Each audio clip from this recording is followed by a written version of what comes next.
ஏன் இந்த கற்க கசடரங்கிற வார்த்தையை சொல்றேன்னா, நம்ம சித்தர்கள் முடிஞ்சு சொல்லிட்டு நம்ம இன்னைக்கு பல விஷயங்கள் என்ன பண்றோம், தவறாதான் கத்துக்கிட்டு. உதாரணத்துக்கு தான் அந்த சக்கரங்கள். சக்கரங்கள் வந்து நம்ம என்ன பண்றோம், கீழ இருந்து மூலாதாரம், சுவாதிஷ்டானம், மணிப்பூரகம், அநாகதம், விசுத்தி, ஆத்மா, சகஸ்தாரம் சொல்லிட்டு கீழ இருந்து மனிதனுடைய மேல் நோக்கி பார்க்கணும்.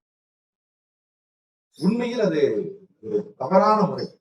உங்களுக்கு சொல்லிக் கொடுத்த அத்தனை வாத்தியார்கள், அதாவது குருமார்கள், அத்தனை குருமார்களும் இப்படிதான் சொல்லி கொடுத்திருக்காங்க. கீழதான் மூலாதாரம் இருக்கு, அதற்கு மேலதான் சுவாதிஷ்டானம் இருக்கு, அதற்கு மேல மணிப்பூரகம் இருக்கு. அது கண்ட கண்ட இடத்துல இருக்கும். ஒண்ணு 4 விரல் கடை இருக்கும், ஒண்ணு 6 விரல் கடை இருக்கும், ஒண்ணு 10 விரல் கடை இருக்கும். சக்கரம்னா என்ன? ஃபர்ஸ்ட் சக்கரம்னா எப்பொழுதுமே நிற்காமல் ஓடக்கூடிய ஒண்ணு. அது ஓடினால்தான் அந்த வண்டி பயணிக்கும். எந்த ஒரு வண்டியுமே சுழன்று ஓடக்கூடிய சக்கரம் இருந்தால்தான் பயணிக்கும். அது ஆலயங்கள்ல இருக்கக்கூடிய தேராகட்டும், இல்ல நம்ம போகக்கூடிய வண்டி வாகனங்களாகட்டும், எல்லாமே சொல்றோம். அதே போல்தான் இந்த மனித உடலும் சக்கரங்கள் இருந்தால்தான் பயணிக்கும். அதுல முதல் சக்கரம் மூலாதாரம். மூலாதார சக்கரம் தான் நம்ம ரொம்ப ரொம்ப முக்கியம் சொல்றோம். ஒரு உதாரணம் எடுத்துக்கலாம். ஒரு கோவில்ல 100 சிலைகள் இருந்தாலும், கோவில்ல 100 சிலைகள் 1000 சிலைகள் இருந்தாலும், அங்கு எந்த கோயில் நம்ம சொல்றோம், மூலவர் யாரோ அதைத்தான் நம்ம என்ன பண்றோம், அவருடைய பெயரை வைத்துத்தான் அந்த கோவிலை வந்து நிர்ணயிக்கிறோம். கோவில்ல 1000 சிலை 100 சிலைகள் எத்தனை லட்சக்கணக்கான சிலைகள் இருந்தாலும் கூட அந்த கோவில்ல மூலவர் யாரோ அந்த மூலவரை வைத்துத்தான் இது யாருடைய கோவில் நம்ம நிர்ணயிக்கிறோம். மூலவர் இல்லையே அங்கு மதிப்பே இல்லை கோவிலுக்கு. அப்போ மூலவர் என்பது ரொம்ப ரொம்ப முக்கியம். அதே போல்தான் இந்த மனித உடல்ல மூளை என்பது ரொம்ப ரொம்ப முக்கியம். ஏன்னா மூளை வைத்துத்தான் ஒரு மனிதன் யாருன்னு சொல்லப்படும். மூளையை வைத்துத்தான் ஒரு மனிதன் யாரு. உங்களுடைய எண்ணங்கள் தானே நீங்க. உங்களுடைய எண்ணம் இல்லைன்னா நீங்க யாரு? இன்னொரு விஷயம், இந்த மூலவர் தான் மற்ற எல்லாவற்றையுமே கட்டுப்பாட்டுக்குள்ள வச்சிருக்காரு. ஆலயங்கள்ல, அதாவது கோவில்கள்ல மூலவர் தான் எல்லாவற்றையும் கட்டுப்பாட்டுக்குள்ள வச்சிருக்கிறாரு. அதே போல் இந்த ஒட்டுமொத்த மனித உடலையும் தன் கட்டுப்பாட்டுக்குள்ள வச்சிருக்கிறது எது? மூளை. அந்த மூளை தான் சமிக்ஞைகளை என்ன பண்ணுது? கடத்துது. உதாரணம் நிறைய பேர் சொல்லலாம். நம்ம உயிர் வாழ்வதற்கு கிருதியம் தேவை, நாம் உயிர் வாழ்வதற்கு நுரையீரல் தேவை, மூச்சு தேவை. இது எல்லாமே யாருடைய அடிப்படையில நடக்குது? மூளையினுடைய அடிப்படையில தான் நடக்குது. மூளை மூச்சு விடக்கூடாதுன்னு சொல்லிச்சுன்னா போச்சு. மூளை நுரையீரல் செயல்பட விடவில்லைன்னா போச்சு. நுரையீரல் ஒரு பழுதுபட்டாலோ, ஹிருதயம் பழுதுபட்டாலோ, மூளை இந்த உடலை காப்பாற்றிக் கொள்ள என்ன பண்ணும்? முடிஞ்ச அளவு போராடும். ரெக்கவர் பண்ண முடிஞ்ச அளவு போராடும். ஒரு ஸ்டேஜ் அழிஞ்சு போச்சுன்னா தான் ஒண்ணும் பண்ண முடியும். இந்த மூளை தான் எல்லாவற்றையுமே கட்டுப்பாட்டுக்குள்ள வச்சிருக்குது உடம்புல. சரியா? மூளைதான கட்டுப்பாட்டுக்குள்ள வச்சிருக்கு. அப்போ இந்த உடம்புல நீங்க யாருன்னு கேட்டா அது மூளைதான். அதுதான் அகம் பிரம்மாஸ்மி, நீயே கடவுள் அப்படின்னு சொல்லக்கூடிய ஒரு நிலை. நீங்க கடவுள்னா யாரு? இந்த மூளை, மூலவர். கோவில்கள்ல கடவுள்னா மூலவர். நம்ம உடம்புல கடவுள் அப்படின்னா மூளை. ஏன்னா இந்த மூளை இல்லைன்னா எதுவுமே கிடையாது உடம்புல. அதனாலதான் ஆங்கிலத்துல பிரெயின் சொல்லி வச்சாங்க. ஆங்கிலத்துல பிரெயின். பிரெயின்ங்கிறது என்ன? பிரான். பிராணுங்கிறது நம்ம ஏற்கனவே பேசியிருக்கோம். தம்புரான், எம்புரான், சிவபரான கூட நம்ம என்ன பண்றோம்? சிவபரான். ஒரு உயர்ந்த இடத்துல இருக்கக்கூடிய ஒருவரை நம்ம என்ன பண்றோம்? பிரான்னு சொல்லி சொல்றோம். பிரெயின். ஏன்னா அவர்தான் வழிநடத்தக்கூடியவர். இப்போ இந்த மூலாதார சக்கரம் எங்கு உள்ளது அப்படின்னு பார்த்தோம்னா, 2 குழிகள், அதாவது உடம்புல நவத்வாரங்கள் உள்ளது அல்லவா? நம்ம சொல்ற மாதிரி கண்ணு, காது, மூக்கு, வாயி, மலத்வாரங்கள் எல்லாம் அல்ல. உடம்புல 9 துவாரங்கள் உள்ளது. எங்கெங்கு உச்சியிலிருந்து ஆரம்பித்தால் அடுத்தது நெற்றிக்குழி, அடுத்தது வாய்க்குழி, அடுத்தது தொண்டைக்குழி, அடுத்தது மார்புக்குழி, அடுத்தது மார்புக்கு கீழே விலா எலும்பு குழி. அதாவது விலா எலும்பு இங்க முடியும். அந்த விலா எலும்பினுடைய கீழ்ப்பகுதியில இங்க ஒரு குழி இருக்கு. அதற்கு அடுத்தது வயிற்றுல ஒரு குழி இருக்கு. அதற்கப்புறம் கீழே தொப்புள்ள ஒரு குழி இருக்கு. தொப்புளுக்கு கீழே மலவாய் கிட்ட ஒரு குழி இருக்கு. இப்படி 9 குழிகள் இருக்கு. இந்த 9 குழிகளுக்கு நடுவுலையும் 8 சக்கரங்கள் இருக்கு உடம்புல. 9 குழிகளுக்கு நடுவுல 8 சக்கரங்கள். ஒற்றைப்படை சக்கரமா இருந்ததுன்னா வண்டி என்ன ஆகும்? எப்பொழுதுமே தடுமாறும். வண்டியோட சக்கரங்கள் அத்தனையும் சரியாக இருக்கணும். இப்ப இந்த அத்தனை குழிகளும் எப்படி இருக்கும்? கரெக்டா 6 விரல் கடை 6 விரல் கடை 6 விரல் கடைக்கு இடையில சரியா அமைஞ்சிருக்கு. இந்த 9 துவாரங்களும் கரெக்டா மனிதனுடைய 6 விரல் கடை, அவரவர் விரல்களுக்கு 6 விரல் கடை. என்ஜான் உடம்பிற்கு சிரசே பிரதானம் அப்படிங்கிற மாதிரி தன்னுடைய கையால் எறும்பும் தன் கையால் என்சான். அதே போல் மனிதனும் மேலிருந்து கீழே அந்த 4 ஜான் வரும். ஒரு ஜானுக்கு 6 விரல் கடை. 6 விரல் கடைக்கு முடிவுல சரியா ஒவ்வொரு குழிகளும் அமைஞ்சிடும். இந்த ஒவ்வொரு குழிகளுக்கு நடுவிலும் ஒரு சக்கரம் உள்ளது. அந்த சக்கரங்கள் செயல்பட்டால்தான் இந்த உடம்பு சரியாக செயல்படும். இந்த 8 சக்கரங்கள்ல எந்த சக்கரம் சிறியதாகி போனாலும் அல்லது செயல்படாமல் போனாலும் அந்தந்த உறுப்புகள் கண்டிப்பாக பாதிக்கப்படும். கண்ணதாசன் சொன்ன மாதிரி இந்த வண்டியோட சக்கரங்கள் 2 மட்டும் தேவை. இந்த 2இல் 1 சிறியதென்றால் எந்த வண்டி ஓடும் அப்படிங்கிற மாதிரி இந்த உடம்புல ஒரு சக்கரம் செயல்படினா கூட மனிதன் ஊனமாகிறான். இதனை தெரிந்து கொண்ட சித்தர்கள் தான் என்ன பண்றாங்க?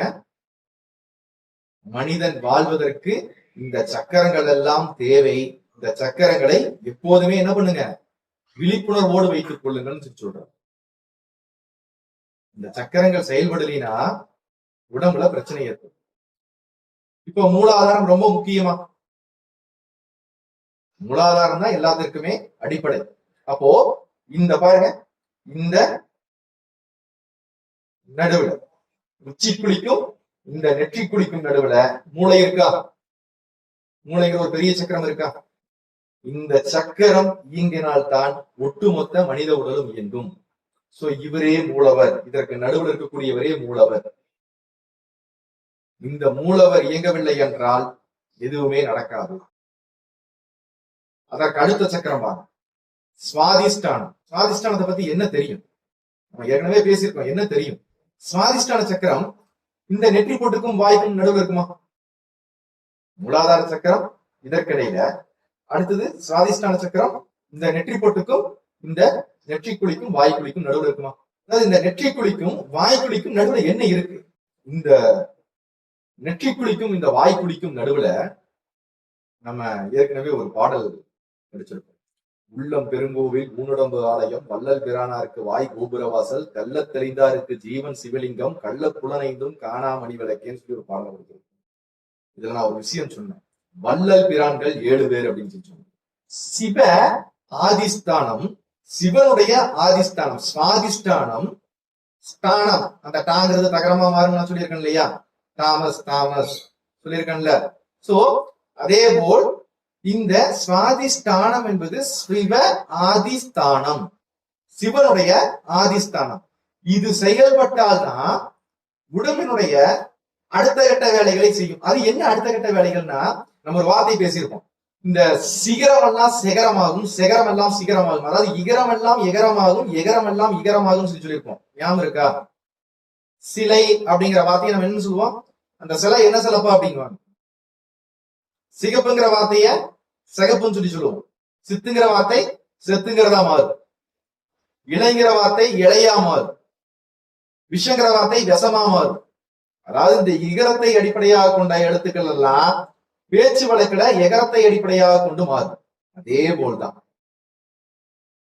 போல்தான் இந்த சிவ ஆதிஸ்தானம் அப்படிங்கிறது சிவனுங்கிறத எகரமா மாறிச்சுன்னா என்ன படிப்போம்?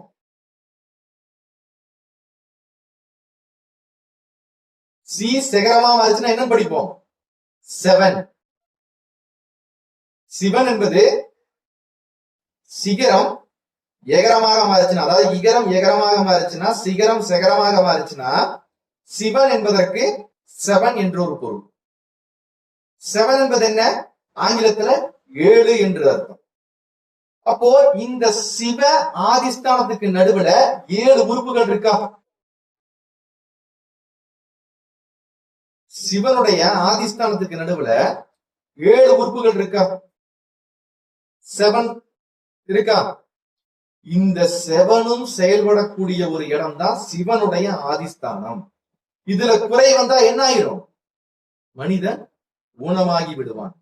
கண்களாலோ காதுகளாலோ மூக்கினாலோ அல்லது நம்முடைய வாயினாலோ என்ன ஆயிரும்? ஊனமாகி விடுவான். சோ இந்த குழிக்கும் நடுவுல கரெக்டா 7 உறுப்புகள் இருக்கு, 7 உறுப்புகள் இருக்கு.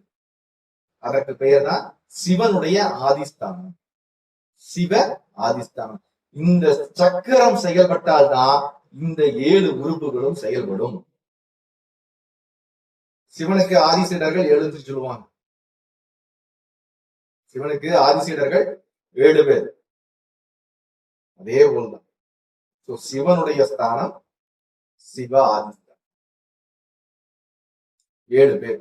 வள்ளல் பிரான்கள் நம்ம கவனிச்சிருக்கோம் இல்லையா? வள்ளல் பிரானாருக்கு வாய், ஒவ்வொரு வாயும் கோபுர வாசல். அப்படி இந்த 7 உறுப்புகளும் சரியாக இயங்க இந்த சுவாதிஷ்டானம் சரியாக இயங்க வேண்டும். சுவாதிஷ்டான சக்கரம் சரியாக இயங்க வேண்டும். சுவாதிஷ்டானத்துல குறை வந்தால் இந்த உறுப்புகள் பழுதடையும். இப்பொழுது சொல்லுங்க, நம்ம அந்த சுவாதிஷ்டான சக்கரத்தை விழிப்புணர்வோடு வச்சுக்கணுமா வேண்டாமா? சும்மா இது ஆன்மீகங்கிறது ஏதோ ஏனோதானம் சொல்லப்பட்டது அல்ல. மனித உடல் உறுப்புகளை ஆராய்ந்து தெளிவாக சொல்லப்பட்ட ஒரு விஷயம். அடுத்தது வாங்களே, மணிப்பூரகம். மணிப்பூரகம் இப்போ ஃபர்ஸ்ட் இங்கிருந்து இங்க வரைக்கும் முடிச்சாச்சு, இங்கிருந்து இங்க வரைக்கும் முடிச்சாச்சு. அடுத்தது இந்த வாய்க்குழியிலிருந்து தொண்டைக்குழி வரைக்கும் 6 விரல் கிடைக்கும். இங்குதான் என்ன பண்ணுது?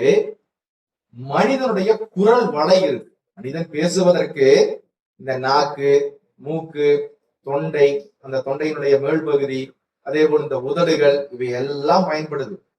ஆனால் இவை எல்லாவற்றிற்கும் அடிப்படை எது? குரல் வளை. நம்முடைய மூச்சுக்காற்று இந்த குரல் வளை மூலியமா தான் என்ன ஆகுது? சப்தமா ஒளியாக மாறி வெளியே வருது. அப்படி அந்த வெளியே வருவதற்கும் உள்ளே செல்வதற்கும் புறம் அகம். மணி புற அகம், பூரகம். அதாவது வெளியில் செல்வதற்கும் உள்ளே செல்வதற்கும் ஒளியை உள்ளே அனுப்புவதற்கும் வெளியே அனுப்புவதற்கும் ஏதுவாக இருக்கக்கூடிய ஒரு விஷயம் எங்க இருக்கு? இந்த வாய்க்குழிக்கும் தொண்டைக்குழிக்கும் நடுவுல குரல் வளை இருக்கு. இந்த குரல் வளை சரியாக செயல்பட்டால்தான், இந்த மணிப்பூரக சக்கரம் சரியாக செயல்பட்டால்தான் ஒரு குழந்தையோ ஒரு மனிதனோ நன்றாக தெளிவாக பேசுவான். இல்லைன்னா பேச முடியாது. சரி, இது எல்லாருக்குமே செயல்பட்டு தான் இருக்கு, அறகுறையா செயல்படுது. மூலாதார சக்கரத்தை விழிப்புணர்வு அடைய வைத்தால் தான் மூளை சரியாக செயல்படும் என்பதுதான் இங்க விஷயம். மூளையினுடைய உண்மையான சக்தியை நீங்க பெற முடியுங்கிறது விஷயம். வார்த்தைகள் புரியுது இல்லையா?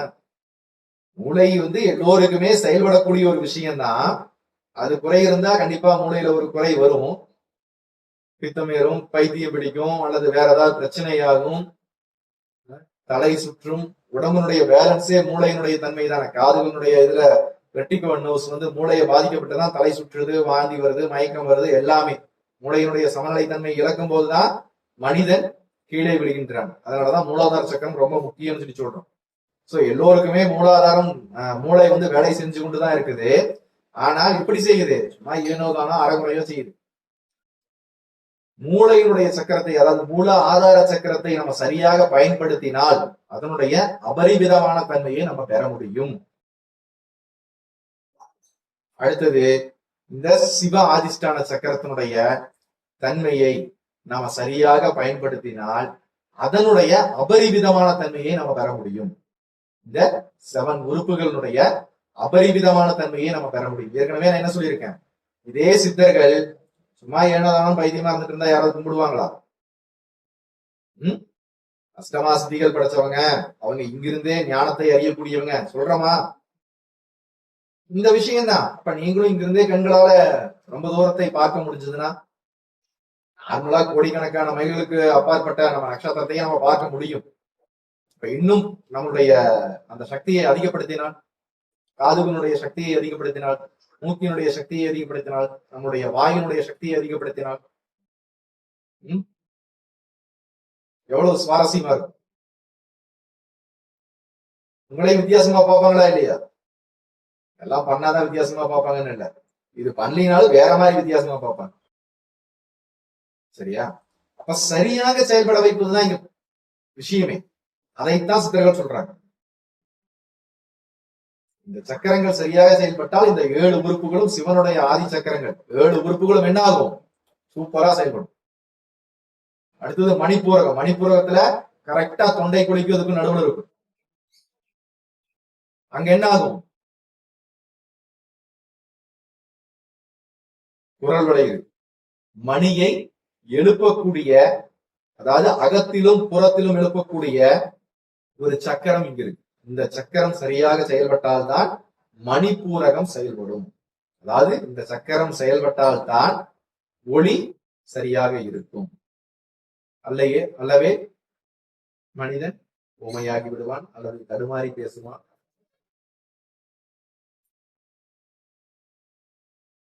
அப்படி ஒவ்வொரு குழிகளுக்கு நடுவிலும் ஒவ்வொரு சக்கரங்கள் இருக்கு. இந்த சக்கரங்கள் எல்லாம் இயங்கும் போது 9 குழிங்கும் போது 8 சக்கரம் தான் இருக்கும் நடுவுல. 9 குழிங்கும் போது இந்த ஆதியும் அந்தமும் ஆகக்கூடிய 9 குழிகளுக்கு நடுவுல ஒவ்வொரு குழிக்கும் நடுவுல ஒரு சக்கரம் இருக்குன்னா 8 சக்கரங்கள் இருக்கு. ஏன்னா 7 சக்கரங்கள் இருக்காது. நான் சொல்லியிருக்கேன் இல்லையா, 7 சக்கரங்கள் இருந்தா வண்டி தடுமாறி. 8 சக்கரம் பேலன்ஸ் பண்ணக்கூடியது 8 சக்கரங்கள். அந்த 8 சக்கரமும் சரியாக இயங்கினால்தான் உடம்பு சரியாக இயங்கும். அல்லவே சரியாக இயங்கவே இல்லை. அப்ப எந்த அளவுக்கு மணிப்பூரக சக்கரம் சொல்லியிருக்காங்க. அப்ப அதனை நம்ம எப்படி சரியா ஆக்டிவேட் பண்ணணும்? அப்ப இது வரைக்கும் நமக்கு மூலாதாரம் கீழே இருக்கு, சுவாதிஷ்டானம் மேல இருக்கு. மூலாதாரம், சுவாதிஷ்டானம், மணிப்பூரகம், அநாகதம், சுத்தி, ஆக்னான் எப்படி தவறான ஒரு முறையில வழி நடத்திருக்காங்கன்னு பாருங்க. சரியா இருக்கா? இன்னைக்கு வரைக்கும் நமக்கு அப்படிதான் சொல்லி கொடுத்துட்டு போறாங்க. இன்னைக்கு வரைக்குமே அப்படிதான் சொல்லி கொடுத்துட்டு போறாங்க. இப்ப நம்ம சரியான வழியில தான் படிக்கிறோம். கற்க கசதா இருக்கிற மாதிரி எவ்வளவு தெளிவா சொல்லி கொடுத்துருக்காங்க பாருங்க. நம்ம சொல்ற விஷயம், மூளையே ஆதாரம், மூலவர் தான் ஒரு மனிதனுடைய ஆதாரம். அது இல்லைன்னா எதுவுமே செயல்படாது. 7 ஸ்தானம். அடுத்தது மணிப்பூரகம். அதாவது எவ்வளவு ஒரு விளக்கமா சொல்லி கொடுத்துட்டு போயிருக்கு. சும்மா கண்மூடித்தனமா உட்காந்துட்டு அங்க சக்கரம் சுத்துது, இங்க சக்கரம் சுத்துது, இதெல்லாம் நம்ம படிப்பதற்கு அழகா இல்ல? இதுதான் அறிவா ஆன்மீகத்தில்? அகத்தியர் ஏற்கனவே சொன்ன மாதிரி அண்டத்தை பிண்டம் என்றும், பிண்டத்தை அண்டம் என்றும், விந்துவை நாதம் என்றும், நாதத்தை விந்து என்றும் மாத்தி மாத்தி மாத்தி மாத்தி சொல்லி கொடுத்துட்டு போயிட்டாங்க. ஏன் நம்ம படிச்சதுக்கு பேர் 7 சக்கரம் தான் படிச்சு வச்சிருக்காங்க.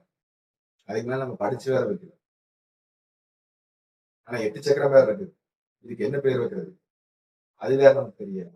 இப்ப அடுத்தது மூலாதாரம், சுவாதிஷ்டானம், மணிப்பூரகம், அநாகதம், விசுத்தி, ஆக்னா, சகசாரம். அடுத்தது இந்த விசுத்தி பாருங்க. விஷத்தை சுத்தம் செய்யக்கூடிய ஒரு இடம். விஷத்தை சுத்தம் செய்யக்கூடிய ஒரு இடம். அது எங்க இருக்கு? நம்முடைய இந்த மார்புக்கு நடுவுல குழி இருக்கு இல்லையா, மார்புக்கு நடுவுல குழி, அது அல்ல, அதற்கு கீழே இந்த விலா எலும்பு முடிகிற இடம், இந்த இடத்துல முடிகிற இடம். இங்க முடியறதில்ல, அல்லையில முடியறதில்ல, விலா எலும்பு இந்த நடுவுல முடிகிற இடத்துல ஒரு குழி இருக்கு இல்லையா, இந்த குழிக்கும் வயிற்று குழிக்கும் நடுவுல இந்த கல்லீரல் எல்லாம் இருக்குல்ல, கல்லீரல், இறைப்பை இதெல்லாம் இருக்குல்ல, அதெல்லாம் விஷத்தை சுத்தம் பண்ணக்கூடிய ஒரு இடம். நம்ம நினைக்கிற சிறுநீரகம், சிறுநீரகம் அல்ல. ஃபர்ஸ்ட் ஃபில்டர் பண்ற இடமே இது கல்லீரல் தான். ஃபர்ஸ்ட் ஃபில்டர் பண்ற இடமே விஷத்தை வடிகட்டக்கூடிய ஒரு இடம் வந்து பாத்தீங்கன்னா இந்த இடத்துலதான் இருக்கு. அது கல்லீரல் சொல்லக்கூடியது கூட தவறு. அந்த உள்ள இருக்கக்கூடிய சக்கரத்தினாலதான், அந்த உள்ள இருக்கக்கூடிய ஒரு பார்ட்ஸ்னாலதான் இந்த இடத்துல விஷத்தை சுத்தி செய்யக்கூடிய ஒரு இடம் இருக்கு. உள்ள இருக்கக்கூடிய பார்ட்ஸ்னாலதான் இங்க வந்து செயல்படுது, விஷத்தை சுத்தி பண்ணக்கூடிய ஒரு இடமா செயல்படுது. அப்ப விஷுத், அந்த விஷுத்தி சக்கரம் சரியாக இயங்கினால்தான் ஒரு மனிதனுடைய விஷங்கள் கட்டுப்படும். அடுத்தது விஷுத்திக்கு அப்புறம் ஆக்னை. அந்த வயிற்று குழிக்கும் தொப்புள் குழிக்கும் நடுவுல அக்னிஸ்தானம், இந்த பெருங்குடல் எல்லாம் இருக்கு பாருங்க, அங்கெல்லாம் என்ன ஆகுது? அங்கதான் ஜீரணிக்குது. மனிதன் வயிற்று பகுதி கீழ்ப்பகுதியில தானே ஜீரணிக்குது, குடல்ல தானே ஜீரணிக்குது. அந்த ஜீரணிக்குதுனாவே அர்த்தம் என்ன? பொருள்கள் அங்க எரிக்கப்படுது. அக்னிஸ்தானம் எல்லாம் காயெல்லாம் பலமாக மாறக்கூடிய கனிஸ்தானம். சரிங்களா? சோ அந்த இடத்துல ஒரு சக்கரம் செயல்படும், அந்த அக்னிஸ்தானம். ஆக்னை, அக்னிங்கிறது ஆக்னை. அந்த ஐகாரம் எல்லாம் இகரமா மாறும் சொல்லியிருக்கேன்ல, ஐகாரம் எல்லாம் இகரமாக மாறும். அதே மாதிரி ஆக்னை என்பது அக்னியா மாறும். அப்ப எந்த அளவுக்கு இவ்வளவு அழகா சொல்லி கொடுத்திருக்கு. சோ மணிப்பூரகம் அப்படின்னாவே நம்ம சொல்லுவாங்க, இந்த கண்டம் அப்படிங்கிற அந்த மணிகண்டன் அப்படிங்கிற வார்த்தையே, மணி வந்து கண்டத்துலதான் கட்டப்படும், வேற எங்கேயாவது கட்டப்படுமானா கட்டப்படாது. மணி வந்து இங்கதான் வாய் குழிக்கும் இந்த தொண்டை குழிக்கும் நடுவில் இருப்பதுதான் மணிகண்டன். நீலகண்டன் விஷத்தை அருந்தி பெயர் பெற்றவர் இல்லையா? விஷத்தை அறிந்து பெயர் பெற்றவர் நீலகண்டன், கண்டத்துல இருந்ததுனால. சோ மணிகண்டன், இந்த கண்டம் இங்கிருந்துதான் அந்த ஒளியை இருக்கக்கூடிய விஷயம். குரல்வளை இருந்தால்தான், குரல்வளை நன்றாக செயல்பட்டால்தான் ஒளியை நன்றாக எழுப்புகிறது, அல்லவே எழுப்புகிறார்.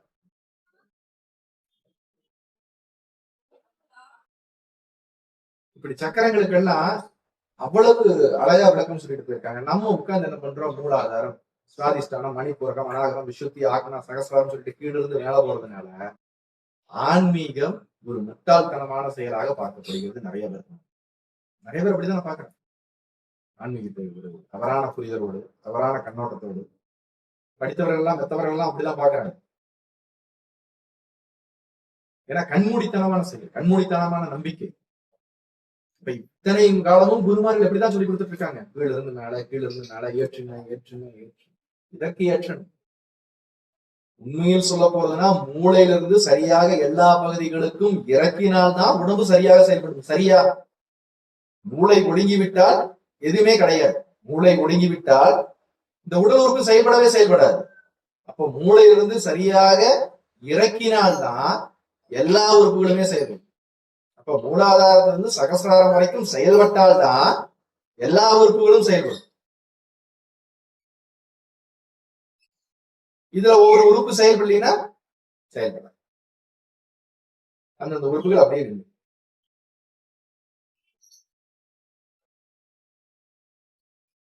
சோ அவர்கள் வந்து எந்த ஒரு நடத்தனத்தையும் முட்டாள்தனத்தையும் யாருமே தெரிவிச்சுட்டு போகுது சித்தர்கள் தெளிவா சொல்லி கொடுத்துருக்கு. நம்ம தான் கண்மூடித்தனமான அறிவினால போய் படிச்சு. இப்பொழுது உங்களை நீங்க கண்டுபிடிக்க முடியும்னா இந்த மூளையை வச்சுதான் நீங்க யாருன்னு கண்டுபிடிக்கணும். இந்த மூளையை வைத்துத்தான் மூலவர் யார், நீங்க யார் அப்படிங்கிற ஒரு விஷயத்தையே உங்களால கண்டுபிடிக்கணும். இல்லவே கண்டுபிடிக்கவே முடியாது. தன்னை அறிய தனக்கு ஒரு கேடு இல்லை, தன்னை அறியாமல் தானே கெடுகின்றான். தன்னை அறியும் அறிவை அறிந்த பின் தன்னையே தானிருந்து அச்சித்தானே அப்படிங்கிறார். தன்னை அறிய தனக்கு ஒரு கேடு இல்லை. நீ ஃபர்ஸ்ட் யார் தெரிஞ்சுக்கணும். அப்படி தெரிஞ்சுக்கணும் அப்படின்னா இந்த மூளையில தான் எல்லா விஷயமே இருக்கு. இங்கதானே அந்த எண்ணங்கள் செயல்பட்டால் தானே கண் பார்க்குது, காது கேட்குது, மூக்கு சுவாசிக்குது, வாய் செயல்படுது, கை அசையுது. மூளை செயல்படலைன்னா இதெல்லாம் அசையுமா? என்னுடைய கை இப்படி அசையும். எல்லாவற்றிற்குமே அடிப்படை ஏதோ மூலவர். இந்த மூலவர் செயல்பட்டால்தான் உடம்பையும்